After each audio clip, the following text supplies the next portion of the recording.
నమస్కారం NS news కి స్వాగతం. నా పేరు ఉషా. ముందుగా ముఖ్యాంశాలు. కర్నూలు జిల్లా పత్తికొండ నియోజకవర్గంలో వైఎస్ఆర్సీపీ పార్టీ నుండి వెల్దూరి ఉప సర్పంచ్ తో పాటు మరో 50 ఎస్సీ కుటుంబాలు 10 ముస్లిం కుటుంబాలు తెలుగుదేశం పార్టీలో చేరారు. వెల్దూరి టౌన్ మాజీ ఎంపీపీ జ్ఞానేశ్వర్ గౌడ్ ఆధ్వర్యంలో టీడీపీ ఎమ్మెల్యే అభ్యర్థి కేఈ శ్యాంబాబు సమక్షంలో వెల్దూరి ఉప సర్పంచ్ నాయకంటి శ్వేత తెలుగుదేశం పార్టీలో చేరారు.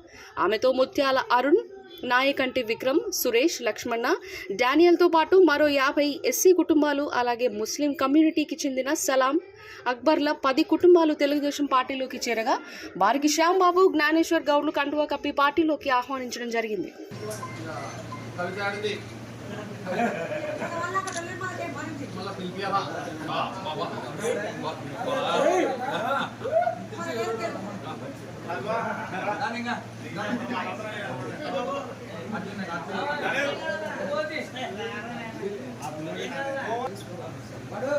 అక్కడ చూడండి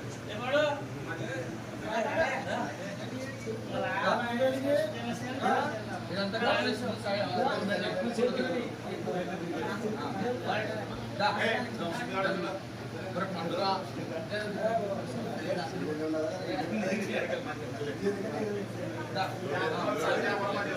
లేరు కదా మీరంతా బయట